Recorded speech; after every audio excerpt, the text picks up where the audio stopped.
সিলেটের আলিয়া মাদ্রাসার যে ময়দান, সেখানে দীর্ঘ 33 বছর 34 বছর সরাসরি কোরআন থেকে তাফসির করে আপনাদেরকে শুনিয়েছেন এই ভূখণ্ডের তাফসির জগতের কিংবদন্তি শহীদ মরহুম আল্লামা দেলোয়ার হোসেন সাঈদী রহিমাহুল্লাহ।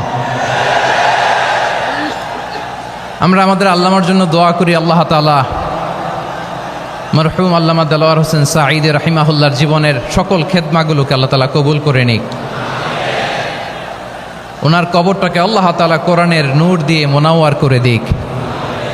আমি আরও সৌভাগ্যবান যে আমি অত্যন্ত নগণ্য ক্ষুদ্র একজন কোরআনের ছাত্র হয়ে কোরআন থেকে যা বুঝেছি, এই কথাগুলো যখন দেশ থেকে দেশান্তরে যেখানেই যাই শোনাবার জন্য লক্ষ লক্ষ দিনী ভাইরা সেখানে উপস্থিত হয়, আলহামদুলিল্লাহ। এবং যারা আসতে পারেন না, এরকম কোটি কোটি বনি আদম পরবর্তীতে সোশ্যাল মিডিয়ার কল্যাণে তারা কথাগুলো শোনেন, আলহামদুলিল্লাহ।